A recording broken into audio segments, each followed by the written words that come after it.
The Galactic Council's Grand Tribunal floated in the emptiness between three dying stars. The station was larger than Earth's moon, built from materials that human scientists could not even name. Its halls stretched for thousands of kilometers, filled with the representatives of 17,000 spacefaring species. For 8 million years, this place had served as the heart of galactic civilization. Every war had been decided here, every treaty signed. Every species judged. Today, humanity stood trial. Ambassador Thomas Reed walked alone across the petitioner's platform. A disk of glowing metal suspended above an abyss so deep that light itself seemed to fall into it and never return. His footsteps echoed in the massive chamber, where 10,000 alien delegates watched from their floating seats, arranged in rings that rose toward a ceiling, lost in darkness. The silence was absolute. No whispers, no movement, just the weight of countless eyes studying the small human who dared to stand before the most powerful governing body in the known universe. The species designated human, announced the Grand Arbiter, a being named Thesonius, whose body was made of woven light and ancient energy. You have been brought before this council to answer for your crimes against galactic law. Thomas kept his breathing steady. Behind him, visible through the crystalline walls of the chamber, Earth floated inside a containment sphere.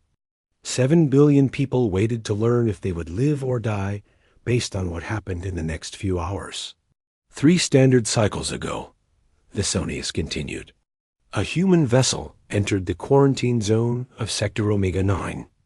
This zone has been forbidden to all species for 14,000 years. The humans ignored our warnings. They recovered an artifact from the fallen age, and they activated it. The chamber remained silent, but Thomas could feel the change in the air. Fear. The delegates were afraid.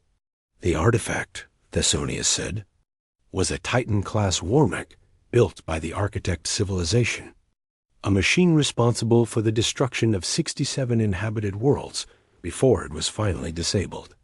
A machine that no species in 14,000 years has been able to restart.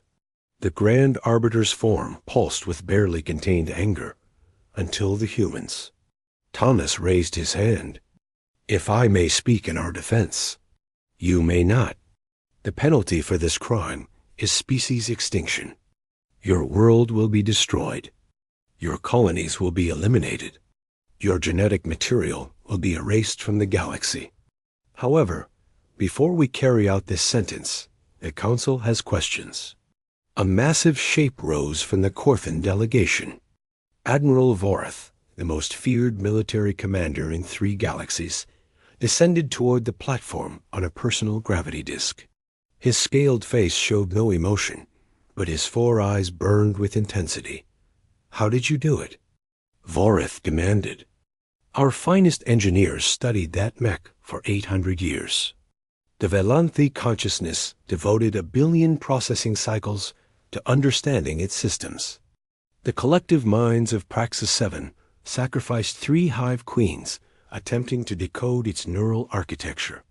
Every advanced species in the galaxy has tried and failed to restart that machine. How did a species that discovered fire only 60,000 years ago succeed where we all could not? Thomas looked up at the alien Admiral towering above him. Then he looked at the thousands of delegates watching from their seats. Some showed hatred. Some showed fear. But a few, he noticed, showed something else entirely. Curiosity. We did not use engineers, Thomas said simply. Vorath's scales rippled with confusion. Explain. Your engineers tried to understand the machine through analysis, through study, through calculation. They treated it as a puzzle to be solved. But the architects did not build puzzles. They built relationships. Relationships? Thesonius's voice carried a note of contempt. The architects have been extinct for 14,000 years. There is no one left to have a relationship with. There is the mech itself, Thomas replied. And there is the pilot we sent to talk to it. The chamber erupted into chaos. Delegates shouted questions and accusations. The containment field around Earth flickered as weapon systems began charging. Admiral Vorath's hand moved to the weapon at his side, but Thomas Reed stood perfectly still, because he knew something that the Galactic Council did not. 3 months ago, the salvage vessel Prometheus 7 had stumbled upon the largest debris field in recorded history. Captain Maria Santos, a former Earth defense pilot who had traded her military career for the freedom of deep space salvage, made the decision to investigate despite warnings about unusual energy signatures. What her crew found changed everything. The Titan class war mech floated among the wreckage of an ancient battlefield, perfectly preserved despite 14,000 years of exposure to the void. The machine was 3 kilometers tall, covered in weapons that modern science could not identify, and marked with script that predated every known civilization. Maria reported the discovery to Earth Command. Within hours, Admiral David Cole arrived with a scientific team led by Dr. Helena Marsh, humanity's leading expert in alien archaeology. Dr. Marsh's analysis was deeply troubling. The mech was not simply a weapon. It was a statement. The architects, whoever they had been, built it to answer a question. But the question itself had been erased from all galactic records. When the Galactic Council's patrol fleet arrived and demanded that the artifact be surrendered, Admiral Cole faced an impossible choice. Surrendering meant losing humanity's greatest discovery. Refusing meant war with a coalition that outnumbered Earth's fleet 10,000 to 1. Cole chose a third option. He ordered Dr. Marsh to activate the mech before the Council could claim it. The attempt failed. Every scientific approach they tried was rejected by the machine's systems.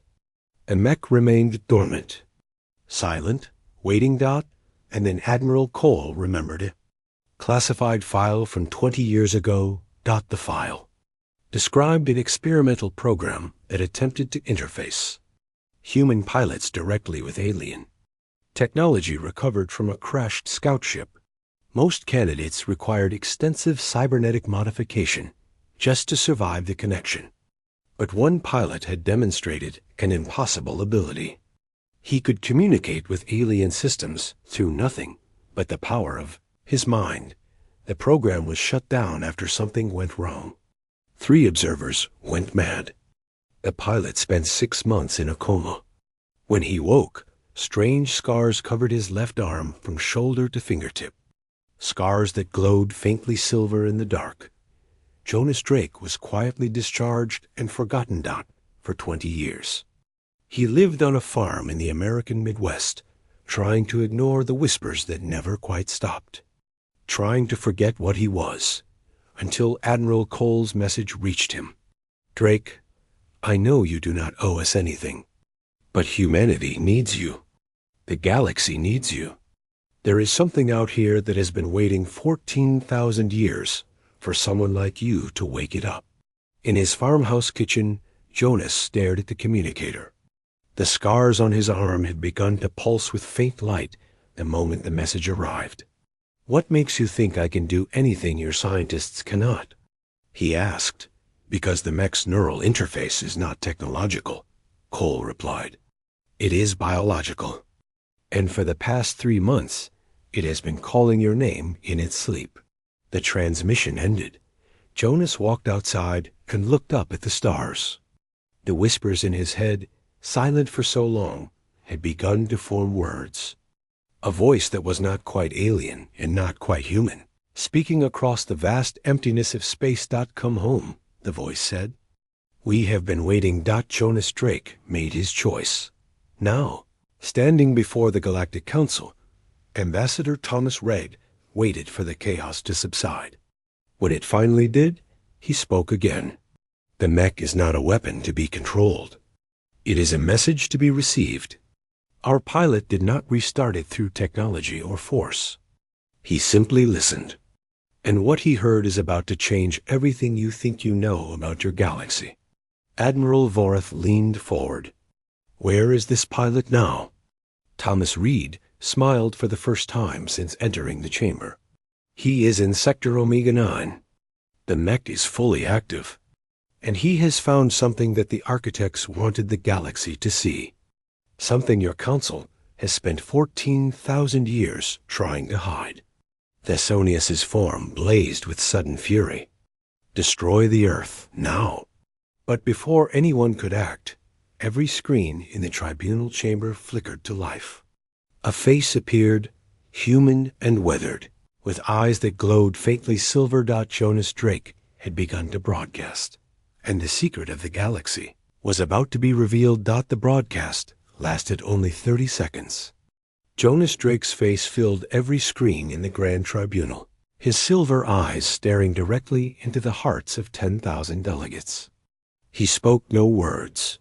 He simply showed them an image, a structure at the heart of the galaxy, a ring of stations orbiting a controlled singularity, something that should not exist, hidden behind barriers that the Council claimed were natural phenomena. And the screens went dark.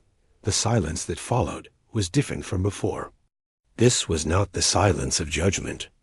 This was the silence of fear. Grand Arbiter Thesonius's form flickered and dimmed. For one brief moment, the ancient being seemed almost fragile. Then the fury returned, burning brighter than ever. Admiral Voreth, take your fleet to Sector Omega 9. Destroy the mech. Destroy the human pilot. And destroy any evidence of what he has found. Voreth nodded and turned to leave. Wait. Ambassador Thomas Reed's voice cut through the chamber like a blade. If you destroy that mech, you destroy the only thing keeping the galaxy stable. Voreth paused. Explain. The architects built that machine for a reason. They knew something about the structure at the galactic core, something they died trying to share with the rest of the galaxy. If you silence Jonas Drake now, you silence the last chance anyone will ever have to learn the truth. The truth is dangerous, Thesonius said. The truth destroys civilizations. We keep secrets because stability requires sacrifice. Thomas stepped forward on the floating platform. Humanity has been in space for less than 200 years. We have no ancient empires, no 1,000-year traditions, no stake in protecting the old order. Maybe that is exactly why the mech responded to our pilot and not to anyone else. The delegates stirred. Whispers began to spread through the chamber. Admiral Voreth remained motionless, his 4 eyes fixed on the human ambassador. You are suggesting, Voreth said slowly, that the architects designed their machine to reject us, to wait for a species that had no connection to the galactic power structure. I am suggesting that you ask yourself why every advanced species in the galaxy failed to restart that mech, and then ask yourself what that failure means about the galaxy itself. The whispers grew louder. Thesonius raised a tendril of light for silence. Enough. The human speaks clever words, but words change nothing. Admiral Voreth, you have your orders. Voreth bowed slightly and departed. But as he passed Thomas Red, he spoke in a voice too low for the council to hear.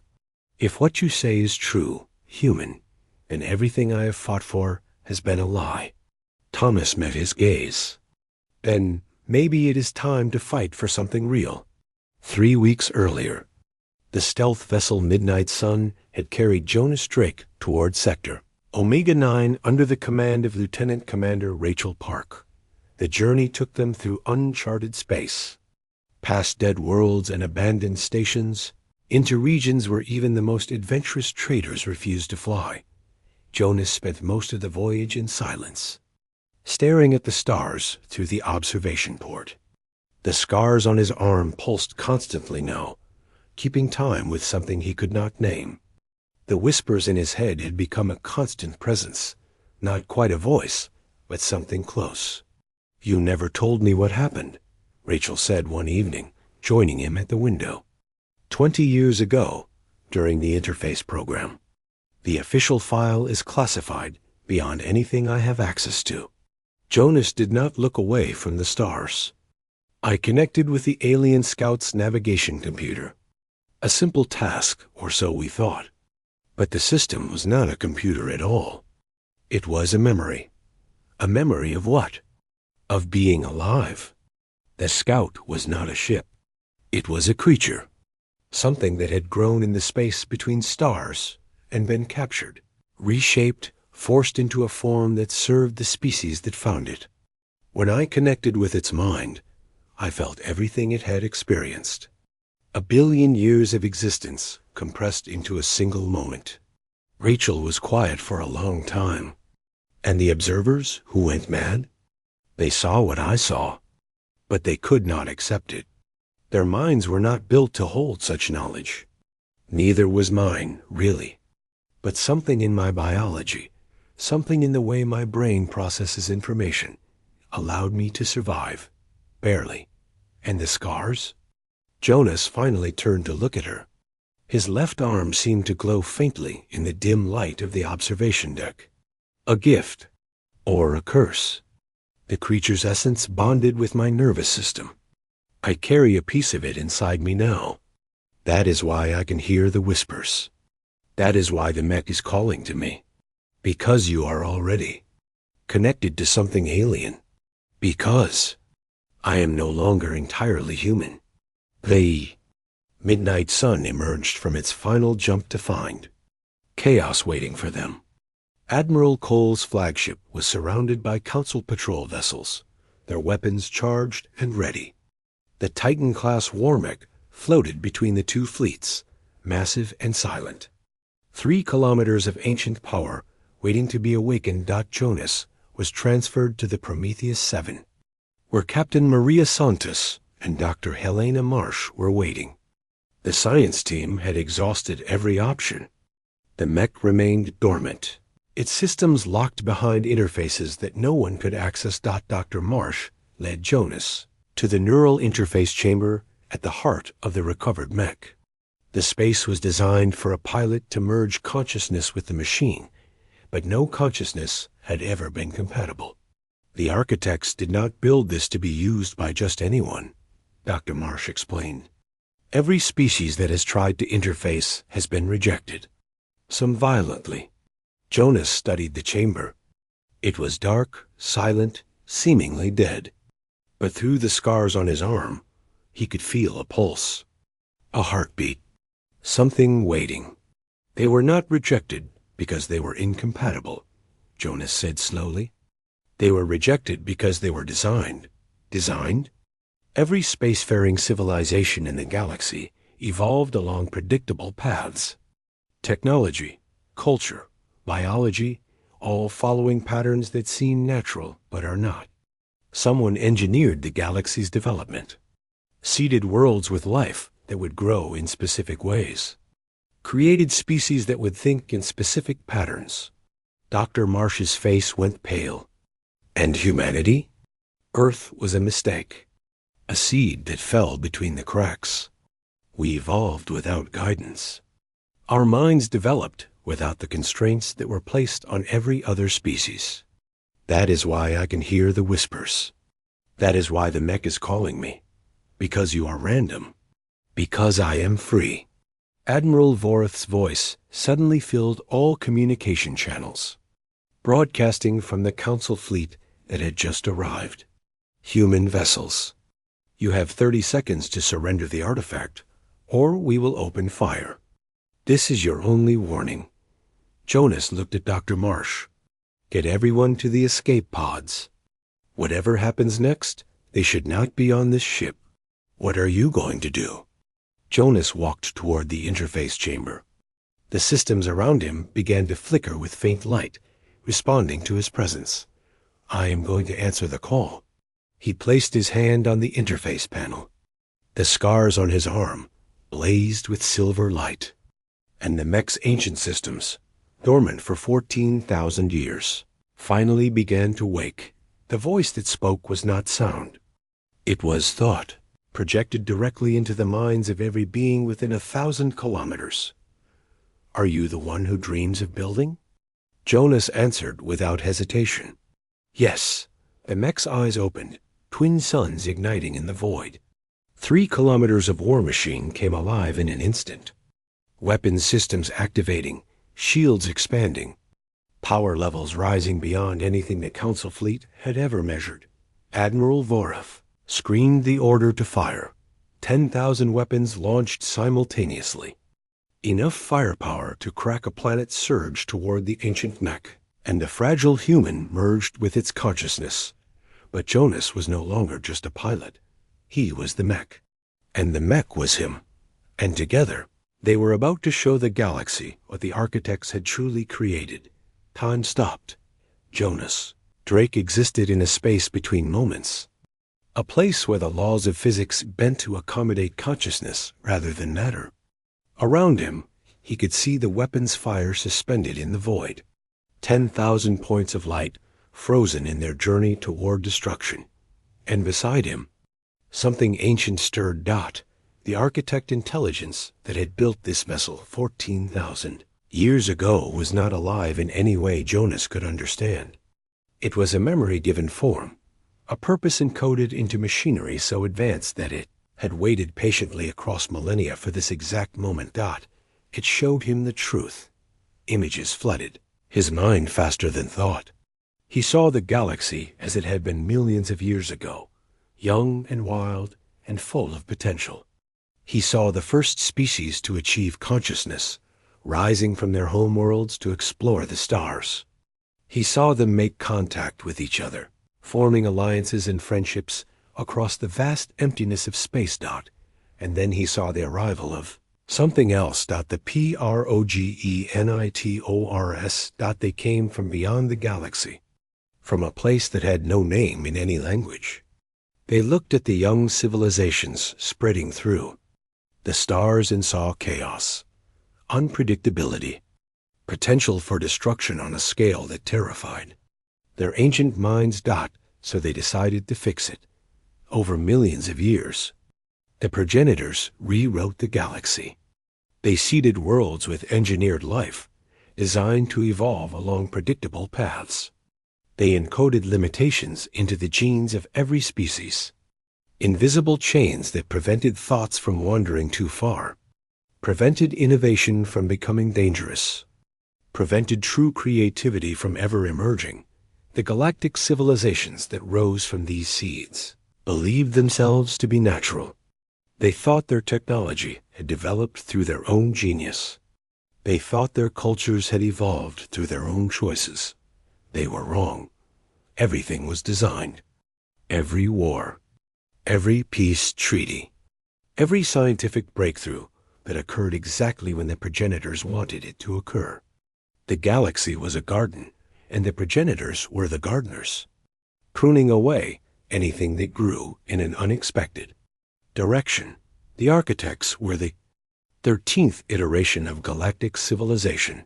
They had discovered the truth, and they had been destroyed for it.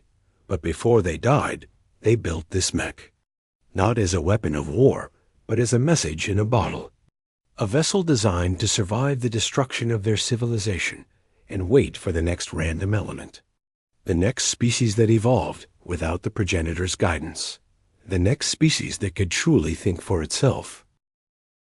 Earth was a mistake, the architect consciousness explained, a seed that fell outside the garden.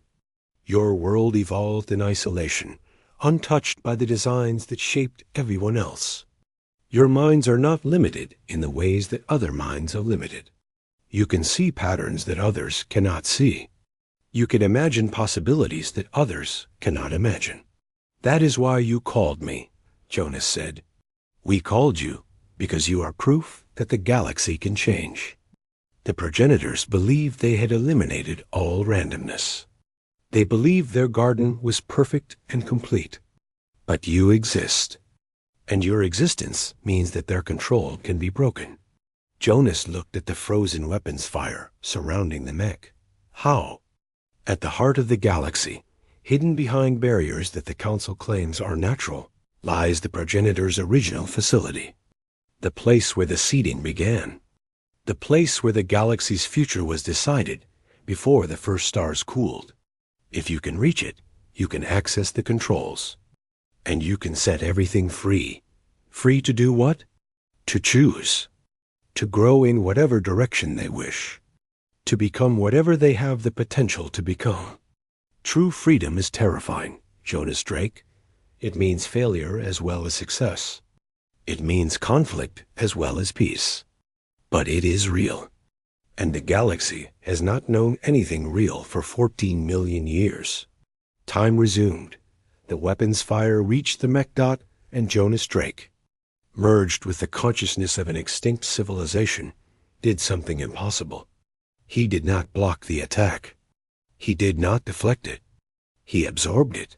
The Mech systems, designed by a species that understood physics at its most fundamental level, converted the incoming energy into pure information. In one instant, Jonas learned everything about the Council's technology, their weapon frequencies, their shield harmonics, their communication protocols, and their weaknesses. The Council fleet stopped firing. There was no point. Their most devastating weapons had been consumed like drops of water absorbed by an ocean. Admiral Voreth's voice came through the communication channels, strained with shock and something that might have been the beginning of respect. "What are you?"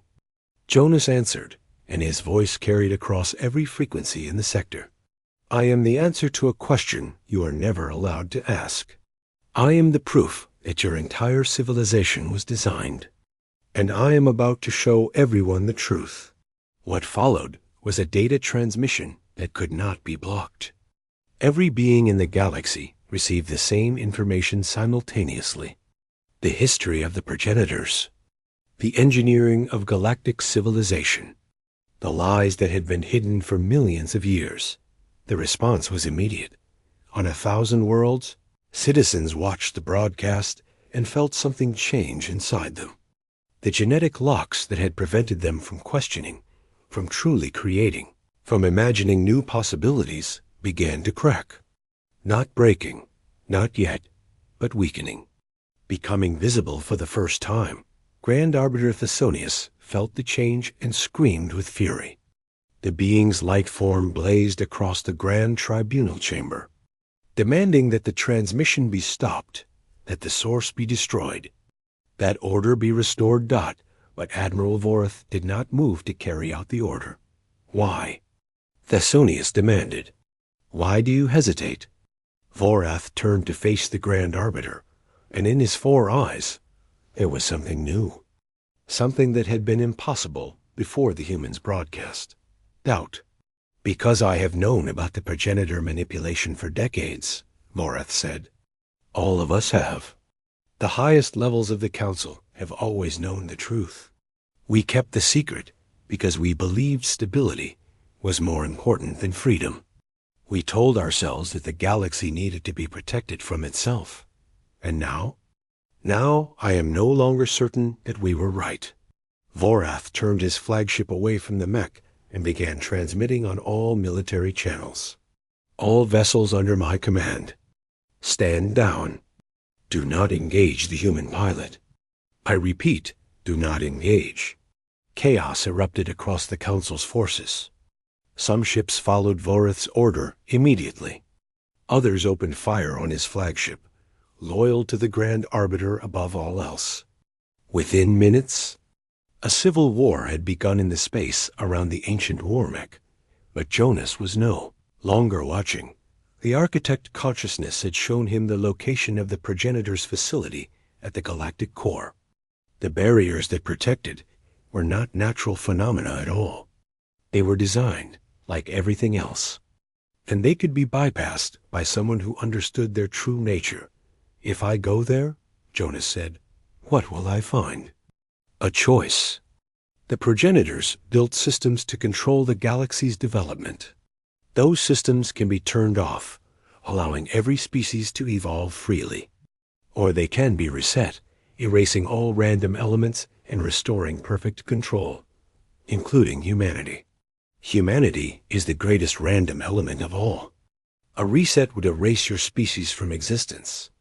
Every memory, every achievement, every possibility you represent. Jonas looked at the battle unfolding around him.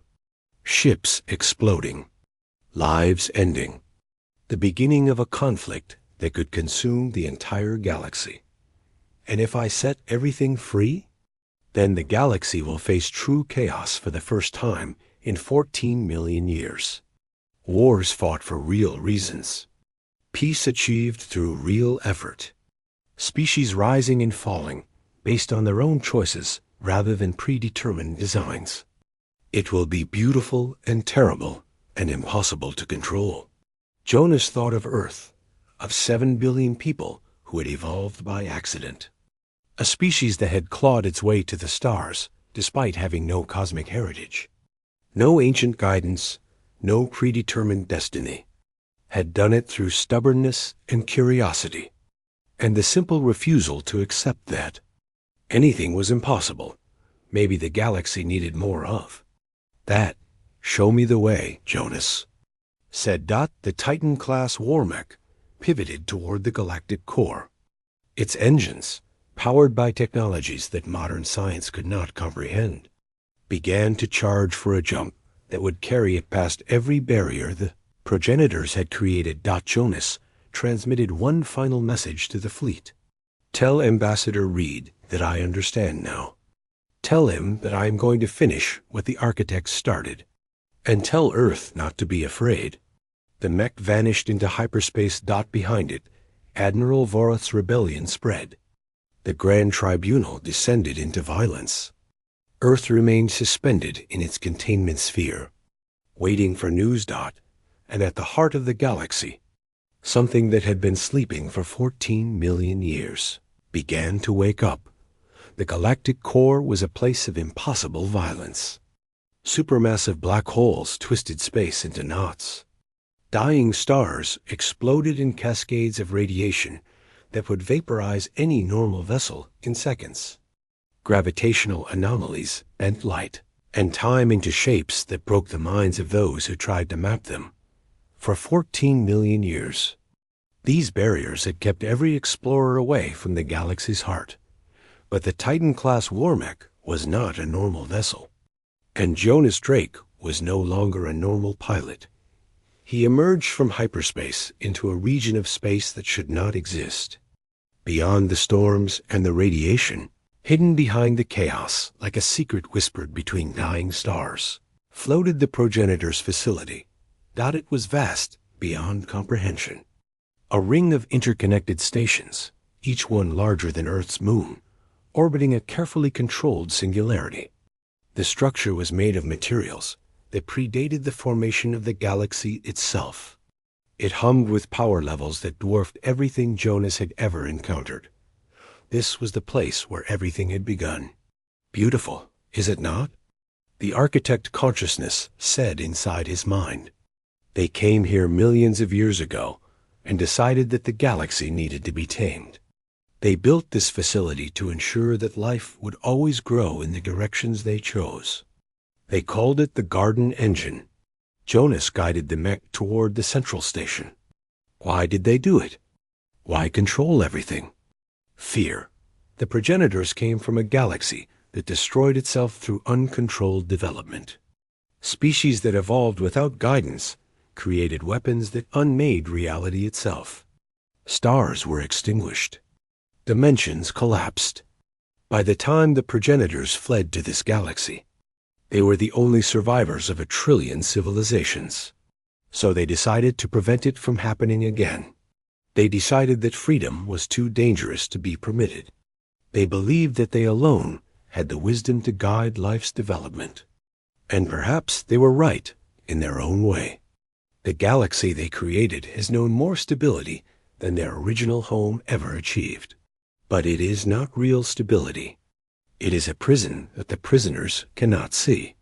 That is for you to decide. Jonas Drake, that is why you are here. The mech entered the central station through docking ports that had not been used in millions of years. Jonas felt the facility's systems responding to his presence. Ancient machines waking from their long slumber to greet the first visitor in recorded history. He was not alone. Behind him, emerging from the barriers one by one, came a fleet of ships. Admiral Voreth's rebellion had spread further than anyone expected. Vessels from 100 species had broken from the Council and followed the Mech's trajectory, drawn by the broadcast that had shown them the truth about their origins. Among them was the Prometheus 7, battered but still flying. Captain Maria Santos had refused to abandon the mission. Dr. Helena Marsh remained aboard, determined to document whatever they found. Jonas. Maria's voice came through the communication system. We are here. Whatever you are about to do, you are not doing it alone. Jonas felt something like gratitude warm his consciousness. Thank you. But what happens next may change everything you know about the universe. Are you certain you want to witness it? We came all this way. We are not leaving now. The rebel fleet established a defensive perimeter around the facility, while Jonas moved deeper into the station. The corridors were vast, designed for beings far larger than humans or any species currently alive. Lights flickered to life as he passed, illuminating murals that depicted the galaxy's engineered history. Each image showed the same pattern. A civilization rising. A civilization asking too many questions. A civilization being erased and replaced with something more compliant. 14 iterations. 14 galaxies worth of intelligent life, created and destroyed because they deviated from the plan. Humanity was the first random element to survive long enough to reach this place, at the heart of the station. Jonas found the control center, a chamber so vast that clouds formed near its ceiling, with a central platform overlooking a holographic representation of the entire galaxy. Every world, every species, every genetic lock and limitation, displayed in patterns of light that Jonas could read through his connection with the Mech. 2 controls awaited him. The first was labeled in a language that predated all others. But through the architect consciousness, Jonas understood its meaning. Purge protocol, remove all limitations. Free every species to evolve naturally. Accept the chaos that would follow. The second control bore a different label. Reset protocol. Erase all random elements. Restore perfect control. Continue the cycle that had preserved galactic stability for 14 million years. The choice is yours, the architect consciousness said. We built this Mech to bring someone here. We spent 14,000 years waiting for a species capable of making this decision. Now that you have arrived, we cannot make it for you. Jonas stared at the controls. He thought about Earth, about his family's farm in the Midwest, about the simple life he had tried to live, before Admiral Cole's message pulled him back into a universe he had never wanted to understand. He thought about the billions of beings across the galaxy who had never known they were living in a prison, who had believed their thoughts were their own, their achievements real, their struggles meaningful. He thought about what it would mean to take all of that away. And then the Council fleet arrived. Grand Arbiter Thesonius had gathered every loyalist vessel in the galaxy. Thousands of ships poured through the barriers, weapons charging, communication channels filled with demands for surrender. Human pilot. Thesonius's voice echoed through the facility. Step away from the controls. The galaxy does not need your freedom. We have peace. We have order. Your chaos would destroy everything the progenitors built. Admiral Voreth's fleet moved to intercept, but they were hopelessly outnumbered. The rebel ships began taking damage, shields failing, hulls breaching. Jonas. Maria Santos's voice was strained with desperation. Whatever you are going to do it now. We cannot hold them off much longer. Jonas looked at the 2 controls. Purge, reset. 2 choices. Neither one perfect. Neither one safe. And then he realized something. The progenitors had built these controls with their own assumptions. They believed that control and chaos were the only options. They could not imagine any other possibility, because their own minds had been shaped by their traumatic history. But Jonas was human, random, unpredictable. He could imagine things the progenitors never considered. He turned away from both controls and walked the holographic display of the galaxy. Through his connection with the Mech, he reached into the facility's systems and began to access the deeper programming, the code that governed not just the genetic locks, but the entire framework of the progenitor's design. "What are you doing?" the architect consciousness asked, finding a third option. Jonas worked quickly. The facility's systems were complex beyond anything he had ever experienced, but the Mech's intelligence guided him, helped him understand patterns that should have taken centuries to decode. He was not going to purge the locks. He was not going to reset the galaxy. He was going to give everyone a choice. The new protocol he was creating would leave the genetic limitations in place, but make them visible. Every species would suddenly become aware of the chains that bound them, and each individual would have the power to remove those chains if they chose. Some would embrace freedom immediately. Others would cling to the familiar comfort of limitation. But it would be their decision, not the progenitors, not the council's, their own. "This is impossible," Thesonius broadcast. "No single being can rewrite the garden engine. The systems are too complex." "I am not doing it alone," Jonas replied.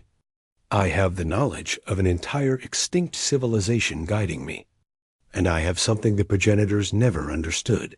"What?" "The belief that people deserve to choose their own futures, even if they choose badly, even if they fail, even if freedom leads to pain and conflict and uncertainty, because a choice that is truly your own is worth more than any piece that is given to you by someone else." Jonas finished his work. His finger hovered over the activation control, and around him, the Loyalist fleet finally broke through the rebel defenses and began targeting the facility itself. "You will die here," Thesonius promised, "and your work will die with you." Jonas smiled. "The architects waited 14,000 years. I think they can wait a few more seconds." He pressed the control. The galaxy changed. The waves spread outward from the galactic core at impossible speed. It passed through the Loyalist fleet, through the rebel ships, through the barriers that had protected the facility for millions of years. It swept across the Council's territory, through the quarantine zones, through every inhabited world in the galaxy. It was not destructive. It was not painful. It was clarity. On every world and every mind, the genetic locks that had been invisible became suddenly visible. Beings who had lived their entire lives unable to question certain assumptions suddenly found themselves capable of asking questions they had never imagined. Scientists who had been constrained to specific paths of discovery suddenly saw vast new territories of knowledge opening before them. Artists who had been limited to prescribed forms suddenly felt the pull of genuine creativity stirring in their souls. And with the clarity came the choice. Each individual, from the lowest laborer to the highest council member, felt the option appear in their consciousness. Accept the gift of limitation. Remain safe within the boundaries that had protected the galaxy for 14 million years. Or reject it. Step into the unknown. Become truly free, with all the danger and possibility that freedom implied. In the space around the progenitor's facility, the battle stopped. Admiral Voreth's rebels watched as the Loyalist ships fell silent, their crews experiencing the choice for the first time. Some vessels immediately resumed their attack, their crews choosing the safety of the old order. Others turned away, their officers unable to continue fighting now that they understood what they had been fighting to protect. Grand Arbiter Thesonius experienced the choice as a shattering revelation. The being's form of woven light flickered and twisted, struggling to process information that challenged everything Thesonius had believed for millennia. what have you done? Thesonius broadcast, and for the first time, the ancient being's voice carried not anger, but genuine uncertainty. Jonas Drake emerged from the central station aboard the Titan-class war mech. The machine moved with fluid grace, no longer the dormant relic of a dead civilization, but something alive and purposeful. I gave everyone the same opportunity humanity has always had, Jonas replied. The chance to decide for themselves what they want to become. The Loyalist fleet split. Nearly half the ships broke away, their commanders choosing freedom over order. The remaining vessels formed a defensive line around Thesonius's flagship, but their coordination was failing. Crews were arguing. Officers were questioning orders. The perfect discipline that had maintained the Seat Council's power for millions of years was crumbling. Admiral Vorth brought his flagship alongside the mech. What happens now? Now we rebuild. All of us. The species that choose freedom will need help learning how to use it. The species that choose limitation will need protection while they decide whether to change their minds. And somewhere in the middle, we will need to create new structures that respect both choices. That sounds like chaos. It sounds like growth. On the Prometheus 7, Captain Maria Santos watched the Loyalist fleet retreat. Unable or unwilling to continue the battle, Dr. Helena Marsh stood beside her, recording everything for the historical archives that would one day document this moment. He actually did it, Maria said quietly. He changed everything. He gave people the opportunity to change themselves, Helena corrected. The hard work still lies ahead. Back at the Grand Tribunal, Ambassador Thomas Reed felt the wave wash over him. The genetic locks he had never known he possessed became suddenly visible. Patterns in his thinking that had been imposed by beings who died before humanity was born. He chose to let them go. Sensation was like stepping out of a room he had lived in his entire life and discovering that the universe outside was infinitely larger than he had ever imagined. Colors seemed brighter. Ideas came faster. Possibilities that had been invisible now stretched before him in endless variety. Around him, the delegates of the council experienced their own choices.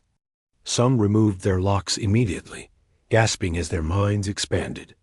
Others retreated, frightened by the sudden awareness of their own limitations, choosing to keep the familiar, chains rather than face the unknown. Thesonius watched the chamber dissolve into individual decisions, and felt the ancient certainties of the Arbiter's existence crumble. You have destroyed everything, Thesonius said to Reed. The order that kept this galaxy peaceful for 14 million years. The stability that prevented countless wars. All of it gone. Thomas Reed turned to face the Grand Arbiter. What we had was not peace. It was a dream. The galaxy has been asleep since the progenitors arrived. Now it is waking up. And what will it wake up to? War? Destruction? The same chaos that destroyed the progenitors' original home? Maybe. Or maybe we will find something better. That is the point of freedom. No one knows what it will bring until we try. Thesonius's form dimmed. For the first time in millions of years, the Grand Arbiter experienced genuine doubt. And then, slowly, the ancient being made its own choice. The light that composed Thesonius's body shifted, changed, became something new. The rigid patterns that had defined the Arbiter's existence for countless millennia began to soften, to evolve, to explore possibilities that had been forbidden since the progenitor's design took hold. Perhaps, Thesonius said quietly, perhaps you are right. In the weeks that followed, the galaxy transformed. The Galactic Council did not collapse, but it changed fundamentally. The species that chose freedom established new representatives, beings who had removed their genetic locks and could think in ways their predecessors never imagined. The species that chose limitation remained, protected by agreements that ensured their choice would be respected. Admiral Vorath became the first military commander to serve both factions, working to prevent the chaos of transition from becoming the destruction everyone feared. Earth was released from its containment sphere. The 7 billion humans who had waited for judgment received a very different verdict than anyone had expected. Humanity was not punished for activating the architect's mech. Instead, they were recognized as the catalyst that had awakened the galaxy from its 14-million-year sleep. Jonas Drake did not return home. The Titan-class war mech carried him to the farthest reaches of the galaxy, where species that had never encountered the Council were just beginning to look toward the stars. His mission was not to conquer or control, but to share, to offer the knowledge of the architects to anyone willing to receive it, to help young civilizations understand the choice they would one day face. He became a teacher, a guide, a reminder that randomness and creativity and the stubborn refusal to accept limitations were not weaknesses but gifts. Sometimes, when his travels brought him near Earth, he would pause. He would look down at the small blue world where chance had created something the progenitors never planned for. He would think about his farm in the Midwest, about the quiet life he had given up, about the whispers that had tormented him for 20 years. The whispers were silent now. The architect consciousness that had guided him through the facility had faded, its purpose fulfilled. But Jonas did not feel alone. He carried the memory of an entire civilization inside him, and he carried the hope of a galaxy that was finally learning what it meant to be free. In the Grand Tribunal, a monument was erected to commemorate the day everything changed. It depicted not a weapon or a battle, but a simple image, a human hand reaching toward the stars, fingers spread wide as if trying to grasp something just beyond reach. The inscription beneath it read, "They were random. They were unpredictable. They asked questions that we were never designed to ask. And in doing so, they reminded us that we are more than our origins. We are what we choose to become." Ambassador Thomas Reed read the inscription during the dedication ceremony. Around him, delegates from 1,000 species stood together, some freed from their limitations, some still choosing the comfort of familiar chains, all of them united by the understanding that the choice itself was what mattered. "What do you think comes next?" asked Admiral Vorath. Standing beside him, Thomas Reed looked up at the stars visible through the chamber's crystalline ceiling. Somewhere out there, Jonas Drake was still traveling, still teaching, still carrying the spark of human randomness to the farthest corners of the universe. "I do not know," Thomas admitted. And that is exactly the point. The galaxy had been a garden, carefully tended by beings who believed they knew what was best. Now it was becoming something else. Something wild. Something unpredictable. Something that would grow in directions no one could foresee. It would be messy. It would be difficult. There would be conflicts and mistakes and moments of terrible failure. But it would be real. And for the first time in 14 million years, the beings of the galaxy would face their future not as products of someone else's design, but as the authors of their own stories. That was humanity's gift to the stars. Not weapons, not power, not advanced technology. Just the simple, stubborn belief that everyone deserves the chance to choose their own path and the courage to prove it.